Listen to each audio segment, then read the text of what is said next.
नोंथांमोना मिथिगौ जे दिनैनि समा मोनसे मोजां सान्थि परिबेश फैदों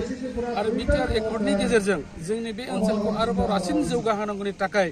जोङो जे दफायाव जोंखौ जौगानायनि हाबाफारि हिसाबै मोननो हादों बे हाबाफारिफ्रा दिनै जागासिनो दङ। गतिके जों बेफोरखौ फोरमायदों आरो जोङो इउपिपिएल दोलोआ साधारन रायजोफोरनि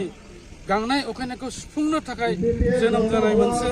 दोल आरो बे दोलोआ रायजोफोरजों थाफानानै जों खामानि मावगोन आरो रायजोफोरनि अननाय आरो रायजोफोरनि जोंखौ अनसायनाय मोननानै जों दिनै सरकाराव फैनो हादों आरो जोंनाव मोनसे गेदेरथार फोथारनाय दं जे जोङो बे ओनसोलाव गोबां सम रायजोफोरनि अननायनि गेजेरजों जों सासन खालामनो मोनसे सुबिदाखौ मोनगोन। खारन रायजोफ्रा नागिरदों गोबाव समनिफ्रायनो बिथांमोना साननाय दंमोन जे बे बिटिआर ओनसोलाव मोजां मोनसे सरकार फैथों मोनसे सोलायनाय लाबोथों। दा बिथांमोननि जे साननाय बेखौ फुलफिल खालामनो थाखाय जों दिनै मावगासिनो दं आरो बेफोर गासै हाबाफारि आसनिफोरनि बाथ्राखौ जों दिनै फोरमायदों आरो रायजोफ्रा बुजिनो मोनदों आरो बिथांमोना दिनै गोसोआव बेखौनो लादों जे इउपिपिएलनि अनगा बे बिटिआर ओनसोलाव गुबुन मोनसे दला बेवहाय मोजां सासन होनो हानाय नङा बिथांमोना बेखौ फोथायदों। गतिके जोंनि दोलोनि जे मुल थांखि बे जाबाय जोंनि दलखौ जिहेतुके जोंनि दला दा बिराद स्ट्रं जाबाय आरो बेखौ मर स्ट्रं बा रासिनै गोहोगोरा खालामफिननो थाखाय जों दिनै बे हाबाफारिखौ लानायजों लोगोसे रायजोफ्राबो बयबो बुंसोलायदों जे नोंथांमोना गावबा खामानि माव जों नोंथांमोनजों दङ। गतिके बे हाबाफारिखौ लानानै जों दिनै गासै बिथिङै जोङो बाथ्राफोरखौ रायजो राजाफोरनो फोरमायदों। नुनो मोनदों लोकसभा बेरेखा दोलोआ जोबोद साखाफारा दोलो हिसाबै माबायदि साखाफारा जादों? लोकसभा इलेक्सन फैगासिनो दङ 2024आव। बेवहाय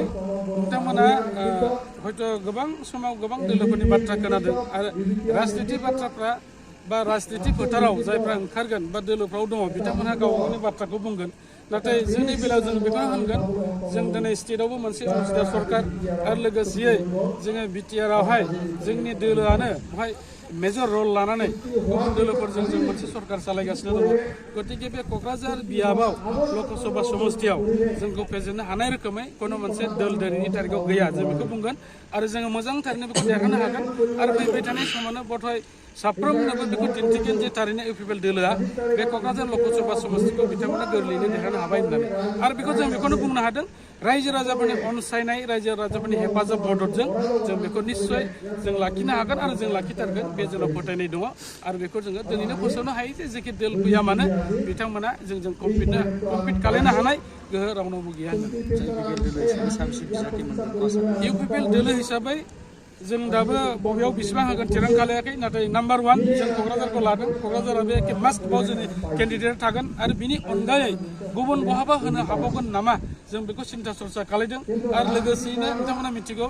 रिडिलिमिटेसननि गेजेरजों